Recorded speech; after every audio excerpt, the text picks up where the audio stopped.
En réalité, Hollywood n'existe plus. C'est un mélange d'ectoplasmes insignifiants qui abonde entre la réalité et un monde virtuel. Les studios et leurs patrons ne sont pas les seuls responsables. C'est peut-être la faute du Star System en soi. Il faut que Steph trouve le déclenchement et il doit trouver son intro en fait. Donc ça peut prendre 1 minute, comme ça peut prendre 5 3 minutes. jours. Alors que bonjour tout le monde, ça serait déjà bien. Ouais, mais tu sais bien, moi bonjour, j'ai du mal quoi. Bonjour.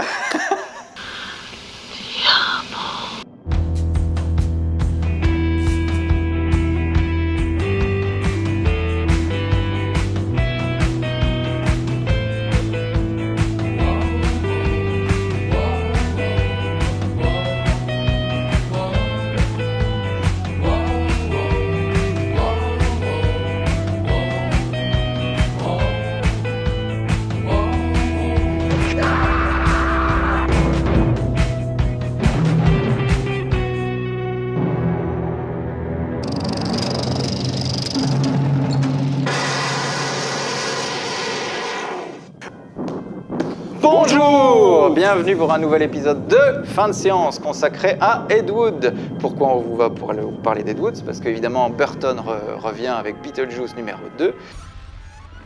Beetlejuice. Donc on va vous parler d'un de ses films les plus emblématiques pour nous, c'est le fameux Ed Wood. Tim Burton, après ses études, il a travaillé pour Disney, et notamment sur le dessin animé Rocky Rookie.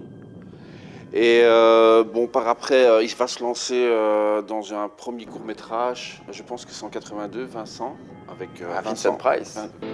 There he could reflect on the horrors he's invented. Vincent Price. On verra aussi après dans la vidéo qu'on pourra faire aussi un rapport entre la relation de Tim Burton, Vincent Price et celle de Lugosi avec Ed Wood. Ouais. J'ai dit, meurs avec moi. Je ne crois pas que ce soit une bonne idée. C'est une idée merveilleuse, au contraire, ce sera merveilleux. Par après, il va se tourner son premier long métrage qui sera Frankenweenie. Toujours avec la voix de Vincent Price. Oui, tout à fait. Et donc c'est une parodie entre Frankenstein et les films de Hammer. Hein, et il l'a refait après en long métrage. Ouais. Et donc par après, c'est là qu'il va faire Beetlejuice, qui sera un énorme succès. Michael Keaton is Beetlejuice. Mais après le succès de Beetlejuice, effectivement, là il a enchaîné sur Batman. Edouard Main d'Argent, après Ed Wood? Non, avant. Ça c'est une bonne question. C'est juste avant, je pense, ouais. Parce que c'est son deuxième film. Et c'est là où il filme c'est là où va mourir Vincent Price.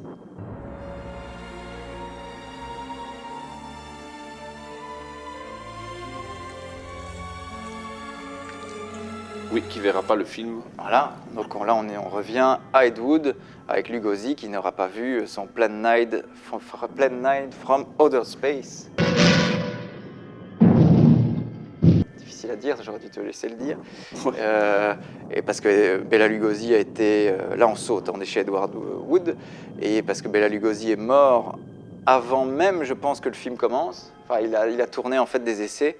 I had an assignment playing the star part in The Good Goes West. Yes, and Eddie Woods will be the producer.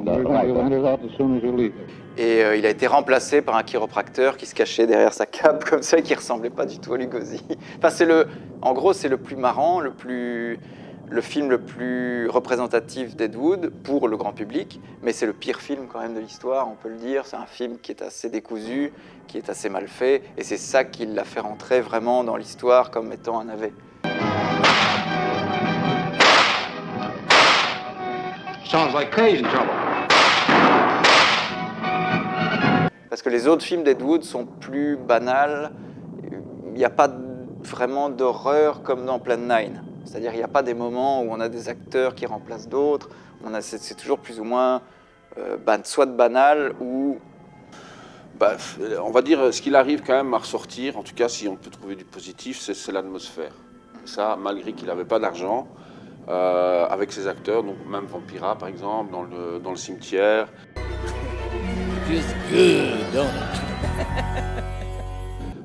Même si je crois que c'est là qu'il y a les pierres tombales qui bougent. Ah oui, il y a tout là-dedans.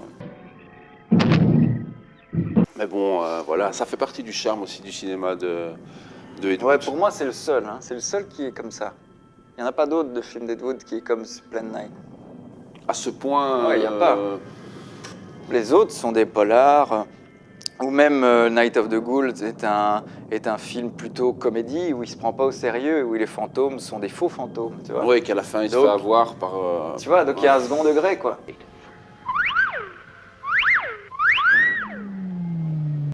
Qui n'y a pas du tout dans Plan 9, qui est totalement naïf, mais qui est pas mal, parce que les soucoupes volantes sont pas si moches.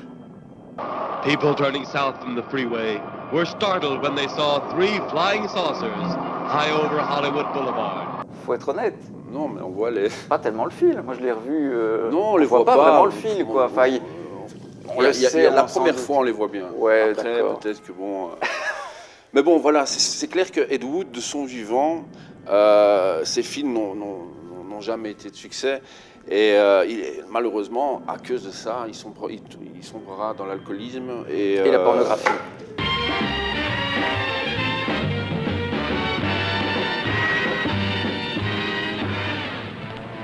Il a été un des premiers puisqu'il a joué. En fait, c'est le premier à avoir engagé John Holmes, qui était en gros le mec avec une tige comme ça, et qui apparaît dans Boogie Nights de Paul Thomas Anderson,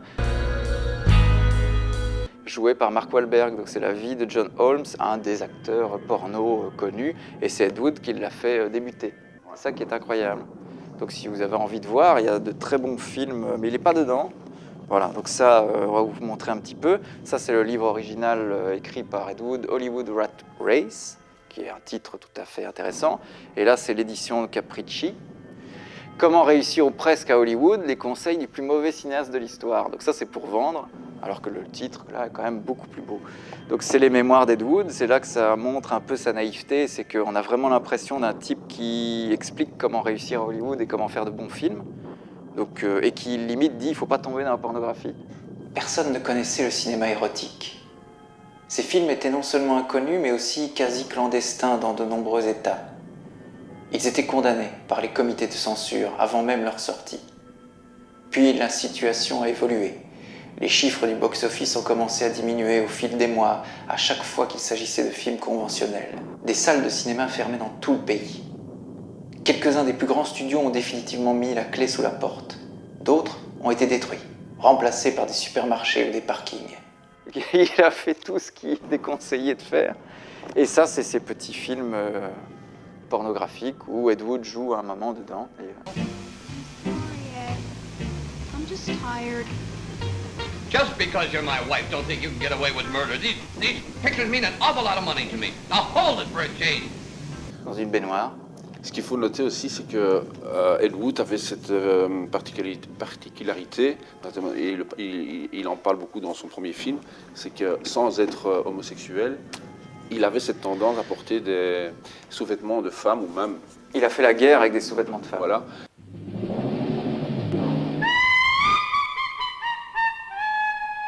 Et il joue énormément dans ses films porno, il fait beaucoup de films. Ouais, là il est un peu en travesti et il fait aussi il a scénarisé un film où ça se termine par une relation homosexuelle, donc il a été quand même en avance, quoi. What's the matter, Ben? Haven't you ever sucked cock before?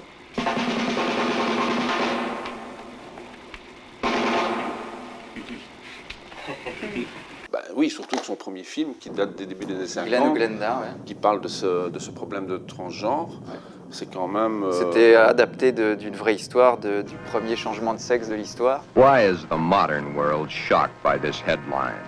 Why? Once, not so very long ago, the people of the world were saying... Airplanes. Why, it's against the creator's will. Mais Glenn ou Glenda, pour moi, est le plus aberrant, parce qu'en gros, On lui a fait une commande d'un film d'une biographie sur cette femme qui a changé de sexe. Et en même temps, comme il veut vendre le film, qu'il a Bela Lugosi, il fait à la fois un film d'horreur aussi avec Bela Lugosi qui raconte l'histoire, quoi. The story is begun. Donc il y a une espèce de... C'est un film un peu hybride, quoi. On sait pas trop... C'est entre le documentaire et le film d'horreur. Mais voilà, c'est peut-être pour moi le plus curieux. Mais par contre, l'autre film, Jailbait, est très bien. Bob, why don't you do your shaving at home? I've been home long enough to do it. You got a point there. Premier rôle de Steve Reeves. Celui-là, oui, le futur Hercule.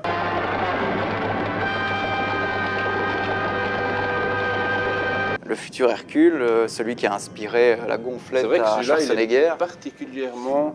c'est pas un chef-d'œuvre, mais encore une fois, il n'y a pas d'argent. Mais avec le peu qu'il y a, il s'en sort très bien.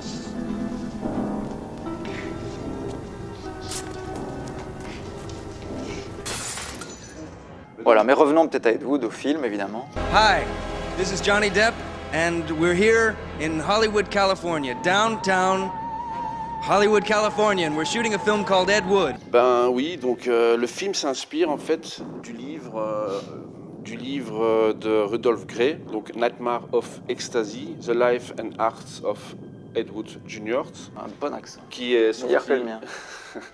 Et donc c'est un livre qui est fait d'entretien entre les proches d'Ed Wood. Et Burton prendra quand même quelques libertés par rapport à la réalité dans le film. Donc je vais citer 2 exemples. Par exemple, jamais en réalité Ed Wood a dit... C'est celui-là. C'est grâce à ce film que je passerai à la postérité. Que c'est avec ce film qu'on se souvient. Non mais c'est ça le génial. L'idée géniale, parce qu'en fait, le génie de Tim Burton... Bon après, moi j'ai détesté Tim Burton après Sleepy Hollow, je tenais à le dire. Mais jusqu'à Sleepy Hollow, j'étais fan de Burton. Pour moi, c'est son meilleur film, c'est Ed Wood. Et le génie de ce mec, c'est qu'il fait un biopic qui arrive à être un biopic et en même temps un film normal, un drame normal qui raconte la vie de n'importe qui. Ça pourrait être n'importe qui, on s'en fout.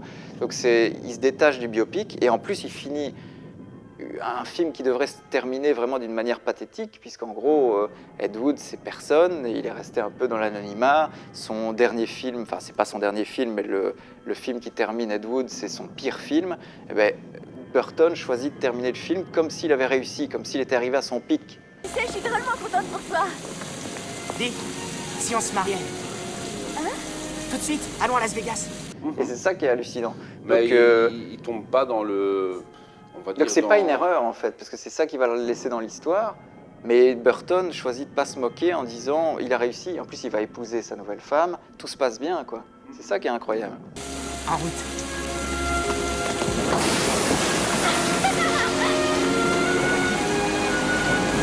Grâce à Tim Burton, ça n'est pas une triste histoire.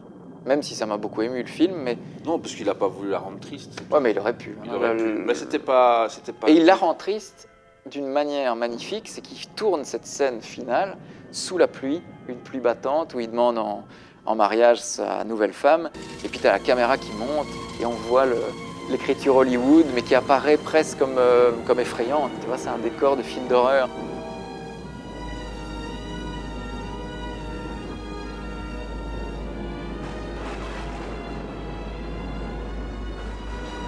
Et ça veut tout dire. C'est-à-dire que ça montre sa fin prochaine. Ouais, mais il tombe pas.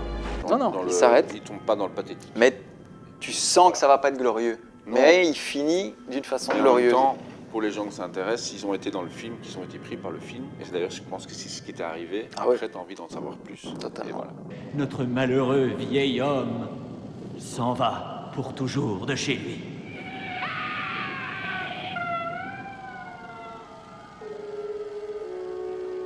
Et donc, le personnage de Wood est joué comme avec son acteur fétiche, donc Johnny Depp. Son meilleur rôle, peut-être. Wow. Il a eu beaucoup de bons rôles, c'est difficile de dire, mais il le joue à la fois, il est à la fois drôle, attachant, et il joue avec une certaine insouciance. Et les autres acteurs aussi, on peut en parler. Hein. Donc, il y a également Martin Landau, qui est époustouflant. Il a d'ailleurs eu l'Oscar pour son rôle de Lugosi vieillissant. Je n'ai bientôt plus $1. Je ne sais pas comment je vais faire.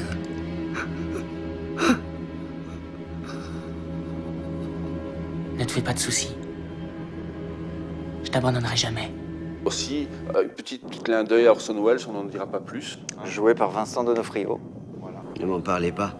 On me demande de tourner un thriller chez Universal et on m'impose Charlton Heston dans un rôle de flic mexicain.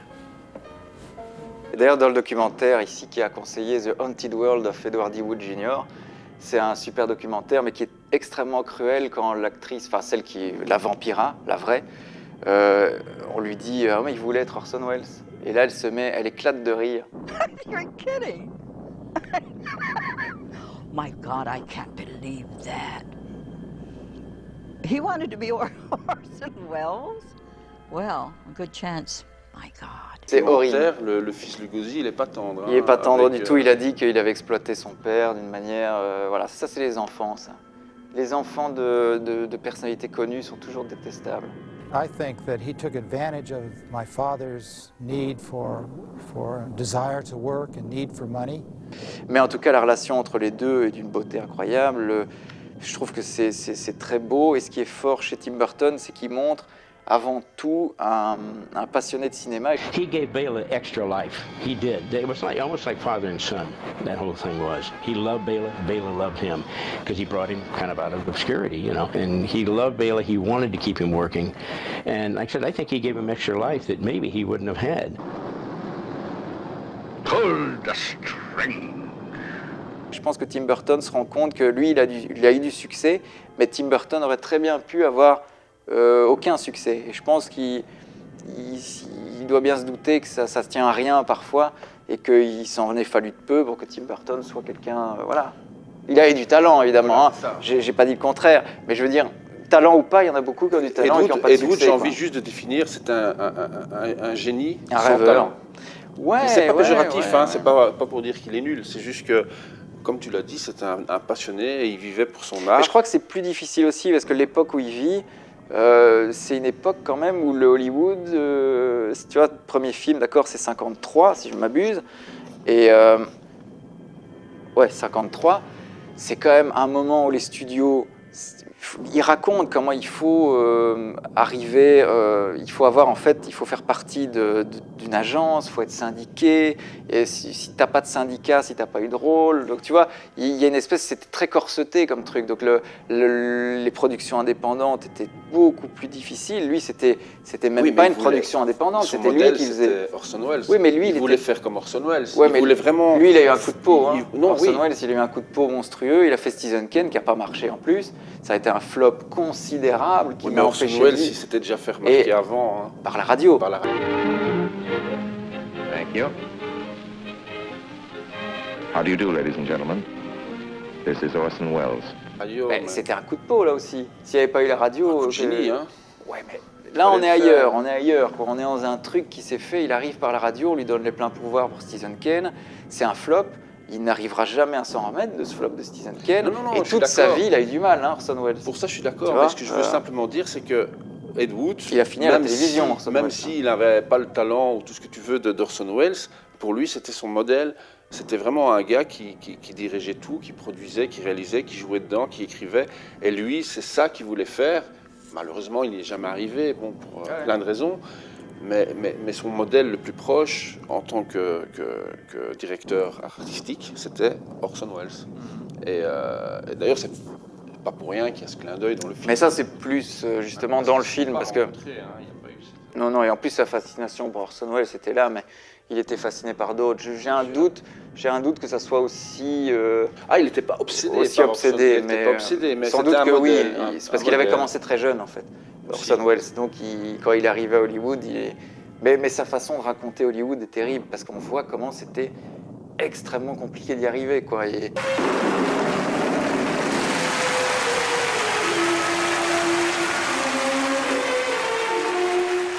Mais oui, quand tu dis sans talent, sans doute, mais je pense que il y a beaucoup de gens sans talent qui arrivent à faire des trucs, quoi. Donc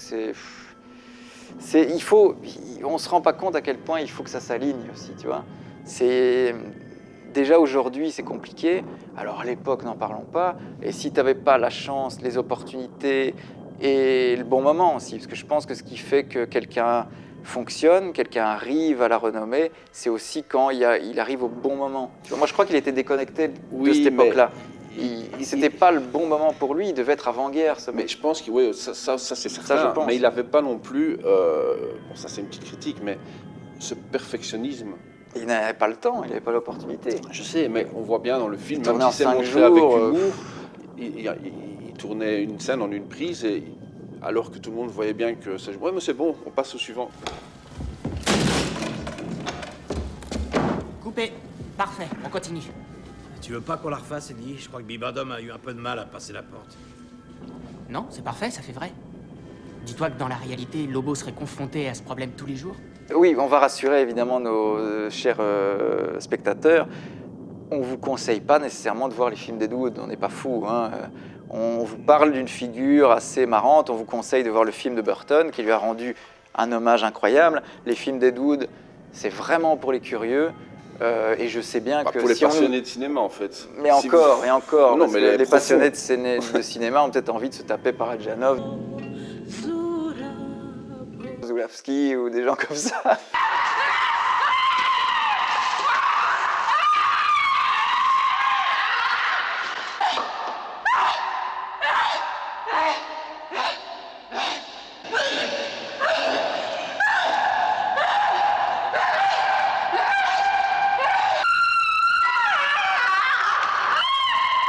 Non, mais les passionnés de cinéma, de science-fiction, d'horreur, quoi. Je pense qu'ils peuvent, ils peuvent toucher. Il n'y a pas que de l'horreur chez Ed Wood, donc voilà.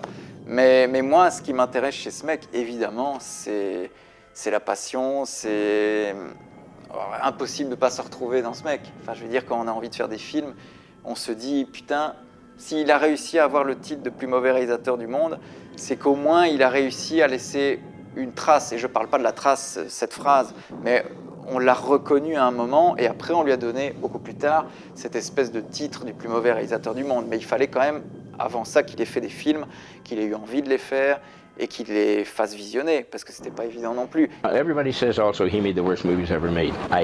No, that's not true. If you've ever seen the carpet that chews up people and the creeping flesh or whatever the heck that thing was called, now there's a bad film. But, you know, at least he got films made and got them out there. I mean, I know a lot of guys that talk a lot and they never done it, you know. But one thing that he had the drive, the passion. I mean, he wanted to make good films. I mean, that's what he was trying to do. He wasn't, you know, he had no budget, no money, but he tried like crazy. And the thing I always say, what he didn't have, and it's unfortunate, was taste and talent to do it, you know, but he got them done.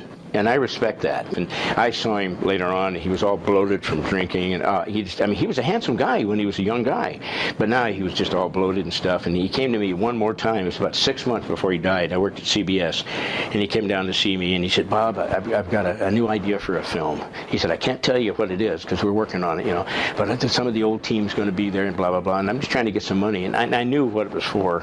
It was for booze, I'm sure, you know. And so I had $50 on me, and I gave it to him. And I didn't feel bad about it. I mean, I knew where it was going. About 6 months later, when he passed away. Donc il avait un pied quand même. Il a eu un regard sur le milieu hollywoodien très intéressant. Donc on le réduit vite à quelqu'un qui est apparu comme quelqu'un de kitsch, comme quelqu'un de machin, mais il a eu quand même un pied dans ce Hollywood un peu parallèle. Et je sais pas, mais tu vois, un John Waters des débuts, certes il y avait du second degré dans les Pink Flamingo, les trucs, lui il en jouait de son côté cracra, il l'assumait, mais je crois que c'est un problème d'époque, quoi. C'était un Hollywood, s'il était peut-être arrivé dans les années 70, son côté un peu déviant aurait été totalement accepté. Il aurait été dans le cinéma underground. Ouais, ou... Mais du cinéma underground.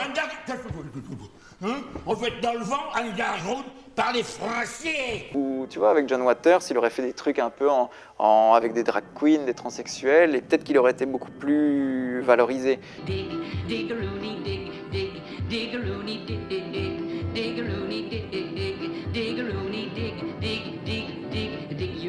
De même que s'il était apparu à l'époque des années 30, 40, avec les Dracula, les Frankenstein, les machins, peut-être qu'il aurait pu donner libre cours à ces films un peu plus naïfs. I am Dracula. Peut-être, hein, j'en sais rien hein, maintenant. Mais les années 50, c'est une bascule à la fois pour le cinéma hollywoodien, puisque la télévision arrive, le cinémascope, la censure, le cinémascope va arriver pour dire la télévision, vous voyez, c'est moins bien, il faut aller en salle. J'aime beaucoup le cinémascope. Ce n'est pas fait pour des hommes, c'est fait pour les serpents, pour les enterrements. Donc c'est une époque quand même qui a un peu une bascule, et en plus le cinéma est très corseté, les actrices sont très formatées. C'est tu vois, peut-être qu'il est au muet, peut-être qu'ils sont 1000 fois mieux sortis. Et ça, Burton, il le représente bien dans ce film. Il montre vraiment l'image aller sur l'ironie que représente Hollywood à cette époque-là, quoi. Tu vois, complètement déjanté. Donc voilà, en tout cas, ce qui est sûr, c'est qu'on vous conseille le Ed Wood de Tim Burton, qui est pour moi le meilleur film de Tim Burton. Peut-être pas pour toi, mais pour moi, c'est c'est difficile, mais en tout cas, il fait partie de mon top. C'est une des meilleures biographies que j'ai vues. Ah ouais, comme pour moi, c'est même pas un biopic, parce qu'en plus, il évite l'écueil terrible des biopics, c'est qu'il parle pas de l'enfance. Et il parle pas de la déchéance non plus.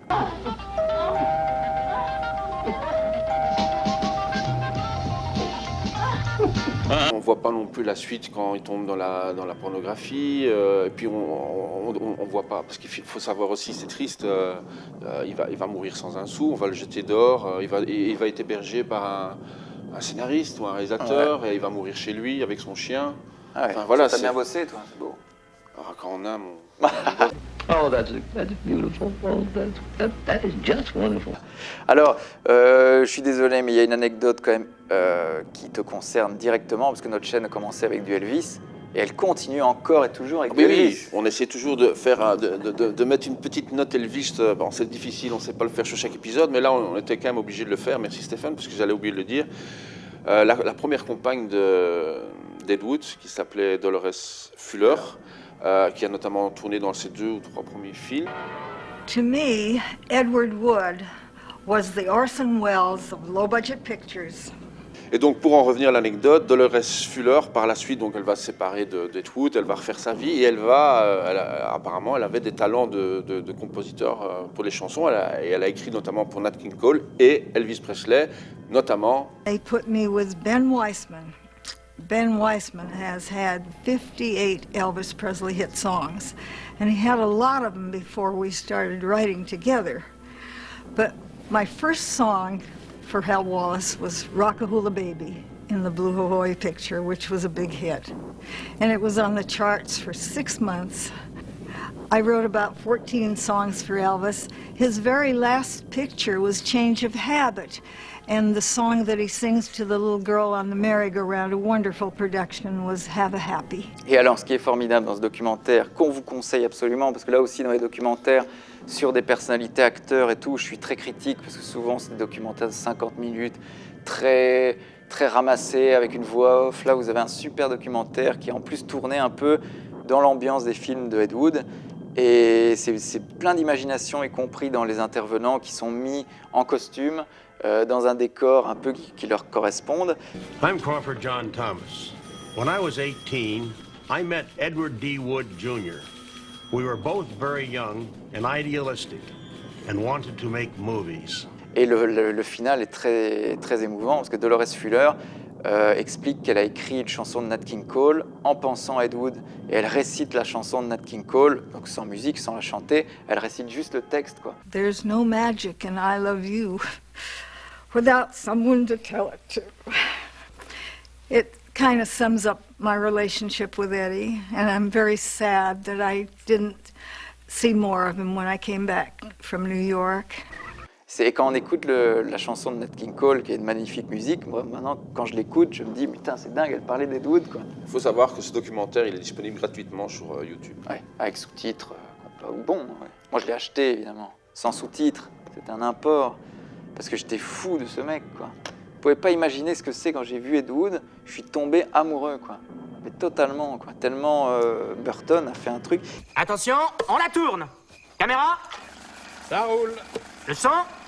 Tu sais bien qu'on n'a pas de son. Ah. Et action.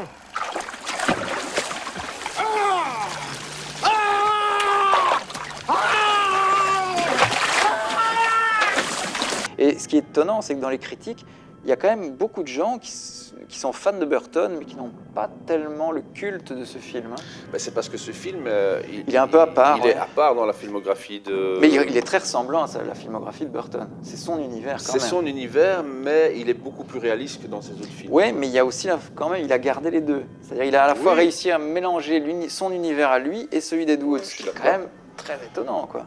Ouais, moi, je suis... et alors, c'est un des seuls films où c'est pas Danny Elfman qui fait la musique, mais tant mieux. Non, parce que c'est Howard Shore. Et Howard Shore, pour moi, c'est le compositeur de Seven, qui a une des plus belles musiques. Et il a fait aussi la plus belle musique de l'histoire du cinéma, c'est Le Silence des agneaux. Bah, il a travaillé beaucoup avec Cronenberg aussi. Hein. Oui, l'une de ses plus belles musiques, c'est La Mouche. La Mouche, incroyable musique. Et cette musique-là est géniale. Il utilise le theremin. Theremin, c'est un instrument qui fonctionne sur les vibrations. Et en fait, il n'y a rien. En fait, on passe sa main dans une espèce de tige métallique où on a des ondes qui passent et on joue avec sa main. Mais en fait, on joue dans l'air, quoi. On fait comme ça. This is a theremin. It's an electronic musical instrument and it's played by moving one's hands through the air. As you can see, one can control changes in pitch with the right hand and changes in volume with the left hand.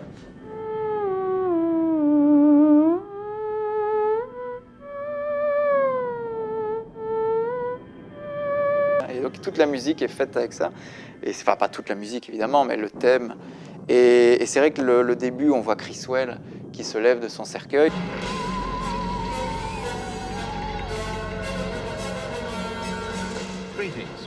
Cercueil, Criswell, c'était un prédicateur célèbre que Ed Wood avait rencontré, qu'il avait décidé de faire jouer dans ses films. Et il y a un plan justement dans un porno réalisé par Ed Wood, ou réalisé ou scénarisé, je sais pas, parce qu'il a pris beaucoup de noms pseudonymes, et donc il réalise pas tout, mais il en a scénarisé.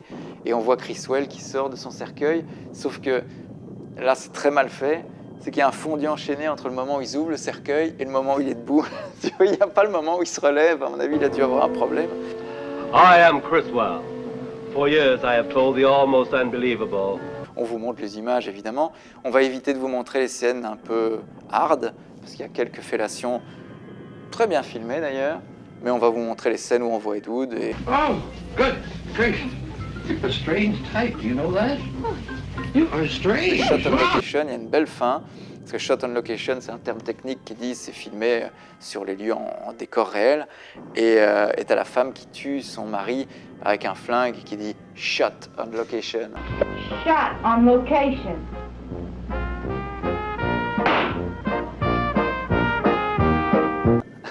Et la fin est belle. Faut pas oublier aussi qu'Ed Wood, c'est un écrivain, il a écrit beaucoup de romans.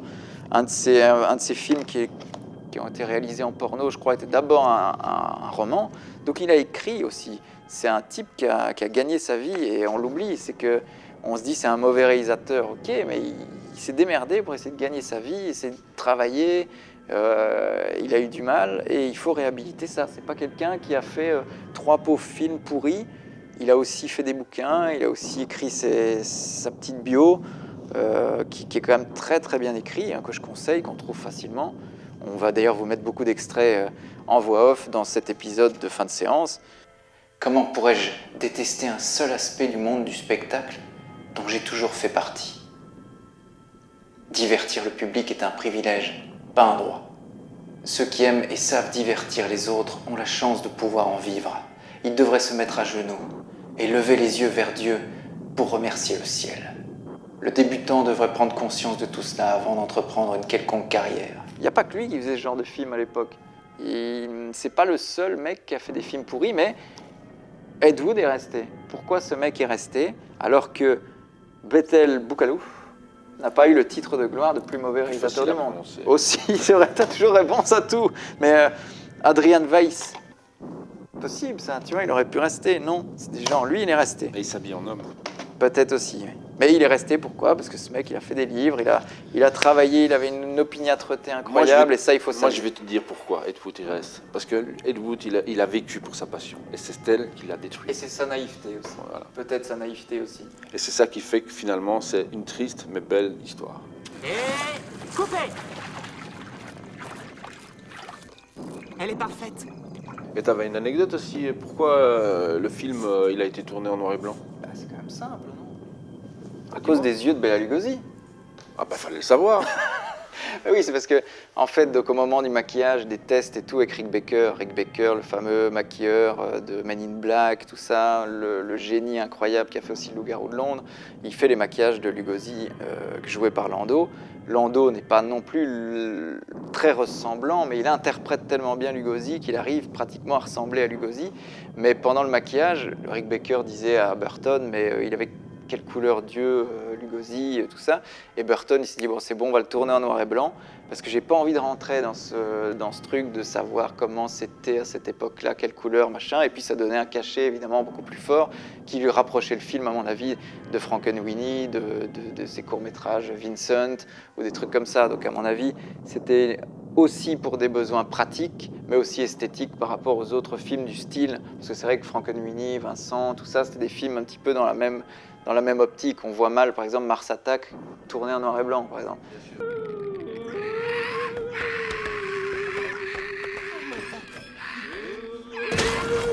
Mais en même temps, j'imagine mal voir Ed Wood en couleur. Oui, aussi, c'est vrai. Ça rajoute totalement à la véracité du film, au film d'Ed Wood.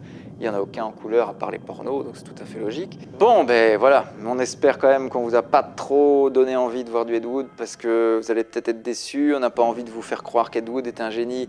Mais par contre, si vous avez aimé le fameux Ed Wood de Tim Burton et le documentaire, on vous conseille de lire Comment réussir à Hollywood, ou en anglais Hollywood Rat Race. Vous pouvez le prendre chez Capricci. Et vraiment, si vous êtes des acharnés, voilà, vous pouvez aller, et on va peut-être vous dire les meilleurs Ed Wood. Hein. Évidemment, Plan 9, From Outer Space, vous allez vous marrer entre potes, ça c'est sûr. Vous regardez ça entre potes avec quelques bonnes bouteilles. Si vous êtes de gros pervers, vous prenez les pornos d'Ed Wood. Franchement, il y a quelques bonnes scènes. Voilà.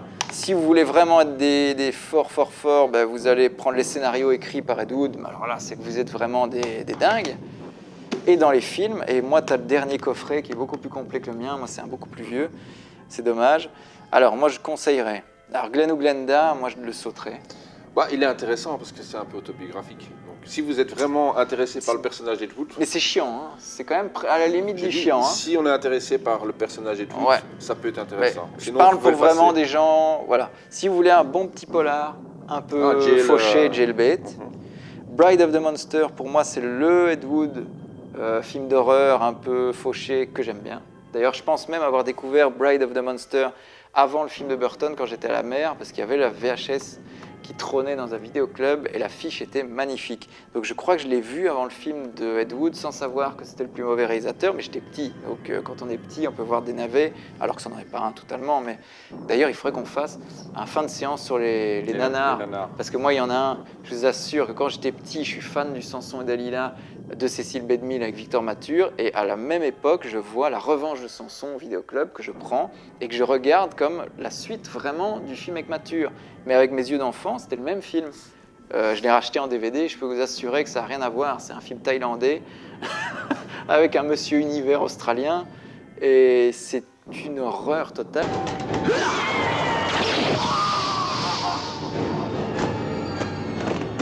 Il y avait une scène de cul dans ce film, je sais pas comment je crois que si, j'ai compris ma sexualité à ce moment-là. Ouvre la bouche, Dalila, et sors ta petite langue.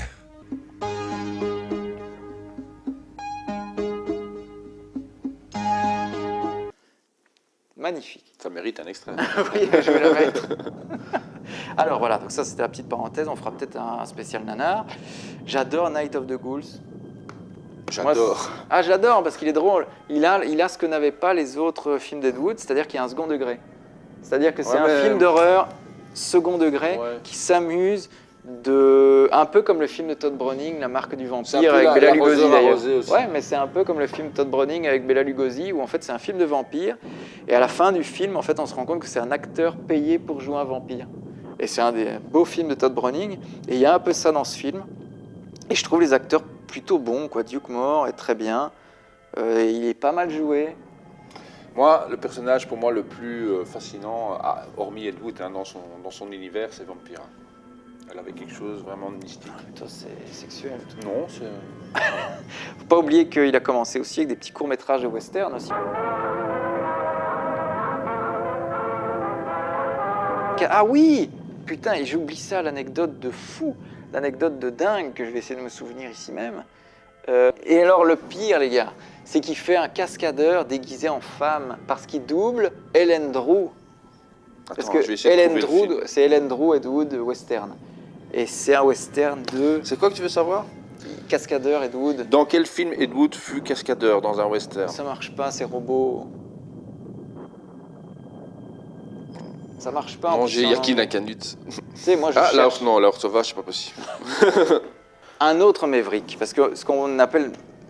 Là, si on veut être gentil pour Ed Wood, on peut dire que c'est un Maverick. Un Maverick, c'est un réalisateur indépendant qui monte ses films tout seul, qui est un petit peu en dehors du système, qui est un petit peu là. Et il y a un des types qui n'est pas du tout comme Ed Wood, qui est un très grand réalisateur et qui est totalement l'incarnation de ce terme de Maverick, c'est-à-dire c'est le fameux Samuel Fuller. Well, a film is like a battleground. C'est comme une bataille, un film. Yes. Love, L'amour, hate, la haine, action, l'action, violence, la violence death. et la mort. In one word, emotions. En un seul mot, c'est l'émotion. Et dans ses premiers films, il y a un film avec Vincent Price qui s'appelle Le Baron de l'Arizona, avec Vincent Price et Ellen Drew. Et, paraît-il, mais il est très difficile à reconnaître, voire impossible à reconnaître, et c'est peut-être totalement faux, j'en sais rien, mais en tout cas, il y a des captures d'écran qui essayent de reconnaître Ed Wood, et Ed Wood a été cascadeur dans ce film, en tout cas, il a été crédité, enfin, il n'est pas crédité, mais il est noté dans les fiches, et il aurait fait la doublure cascade d'Ellen Drew. Donc, il est habillé en femme. C'est incroyable. Donc, il est habillé en femme et il fait une cascade. Donc, c'est assez étonnant. On ne le reconnaît pas, parce que le but des cascadeurs, c'est qu'on ne le reconnaisse pas. Surtout si c'est un homme en plus. Et donc, non content d'avoir fait des cascades, il était aussi habillé en femme, quoi. Donc, je ne sais pas si c'est tout d'un coup Samuel Fuller qui lui aurait dit « Ah, t'aimes bien te déguiser en femme, ramène-toi ». Mais donc, ce qui est dingue, c'est qu'il avait quand même un pied dans le système hollywoodien d'une façon ou d'une autre, que ce soit en tant que scénario, en tant que cascadeur. Et il a débuté en tant qu'assistant dans les westerns. Ouais, ce petit détail de cascade d'Ed Wood dans Le Baron de l'Arizona, bravo. Surtout que c'est un très bon film d'ailleurs de Samuel Fuller, très bizarre. C'est sur le mec qui a acheté l'Arizona, mais c'était un coup de bluff total. Donc, c'était un escroc qui a falsifié des registres dans des monastères, tout ça. Enfin, Samuel Fuller adore ces histoires-là qui sont dignes de faits divers. D'ailleurs, il faudrait faire aussi un spécial Samuel Fuller, il le mériterait bien. And if it stinks, you take the blame. And if it's successful, if they like it, and especially if it makes money, you take all the praise. With drinks, of course. You should always have somebody give you a drink, which I don't have here. No, and it's a hint. It's like a hammer. I need a hammer. All these wonderful people around here, nobody gets a drink. Merci en tout cas de nous suivre. Ça nous fait chaud au cœur quand même. On est content. On a quand même des gens qui nous suivent. On a quelques abonnés qui arrivent timidement, mais on est quand même très content de nos petits spectateurs qui parfois réagissent. Surtout qu'on ne peut pas dire qu'aujourd'hui on choisit la facilité. Oh, pour Ed Wood, si. Mais pour Fabio Testi, évidemment, là... On va travailler alors. Mais si vous allez, allez, je veux dire, moi ça a été une grosse surprise, pas que je ne connaissais pas Fabio Testi, mais là j'ai appris à connaître l'acteur, le comédien, et ça a été une sacrée claque dans le bon sens du terme. Enfin, en tout cas, soutenez-nous, parce que quand même, on essaye toujours de choisir, bon, excepté quand il y a un film qu'on a envie de voir, une connerie comme Le Salaire de la peur qui arrive sur Netflix. Là, ça a l'air putassier, mais on le fait parce que moi, j'avais très envie de voir ce film. On le fait pas pour gagner des vues, en tout cas. Des classiques. Ouais. Et puis ici, on va faire par exemple Nosferatu, mais moi, je fais pas le Nosferatu pour faire le prochain qui sort. Nous, on a envie de parler évidemment du Murnau et aussi de la suite du film de Werner Herzog. Ah, Nosferatu oui, à Venise. Si vous n'avez pas vu ce film,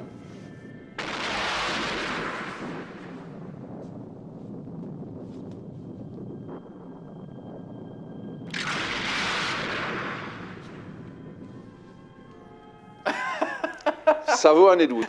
Non, il y a quand même le moment où il se prend là, on digresse totalement, mais ce qui est dingue dans ce film, c'est un petit avant-goût pour le prochain, c'est que entre le Nosferatu de Werner Herzog et le Nosferatu à Venise, il n'y a plus de maquillage pour Kinski, il a juste 2 dents de vampire, et en fait ils se sont dit, il fait assez peur comme ça, on n'a pas besoin de le maquiller. À ce niveau-là, je suis d'accord, c'est tout. Moi, j'ai passé un bon moment, mais c'est un mauvais film, on est d'accord. C'est un producteur qui l'a réalisé, le producteur du Paganini. C'est pas le dernier. Ah non, c'est pas le dernier. C'est un des derniers, parce qu'après il a fait Paganini, je crois, où il en est mort. Il a réalisé avec Blier. D'ailleurs, putain, ouais, on vous mettra des extraits du tournage de Paganini avec Kinski qui met en scène Bernard Blier. Je veux savoir pourquoi tu ne viens jamais avec les... Alors, il est embarrassé, il demande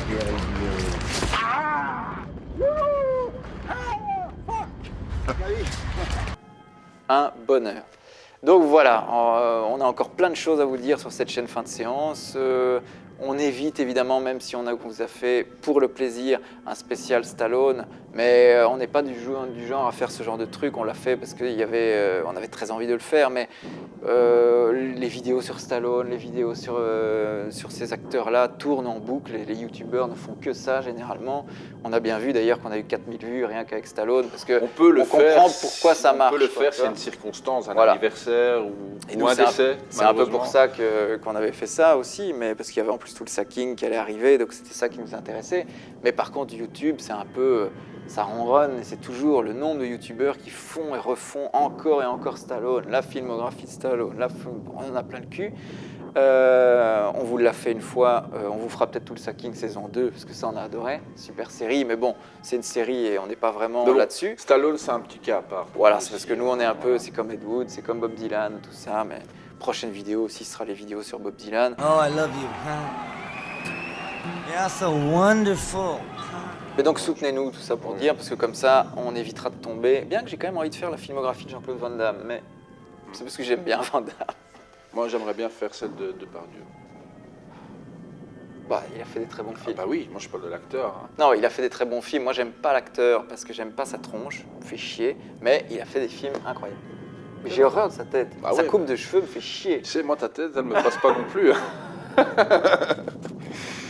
Non, mais il a une tête de... Hein, avec sa coupe de cheveux pourrie. C'est vrai, il a une coupe de cheveux pourrie. Je ne juge pas. Franchement. Je ne juge pas. Moi, je dis que... Je dis que de verre, il avait une belle coupe, il était bien. Comédien. Bah oui, il a touché à tout. Ah, il a touché à tout, c'est sûr. Et il a tourné un très bon film. Il a touché à tout, c'est sûr. Oh, bébé qui va mourir. On va te manger. Ah. Il a touché à tout, c'est sûr. Ah, ça sent bon la toile de sac avec le sang de porc et puis les poumons, le cœur. Et mon petit chien là-bas qui pue aussi. J'adore comment on n'arrive pas à finir. Si vous voulez nous voir finir une vidéo de manière un peu plus professionnelle, n'hésitez pas à nous donner des conseils.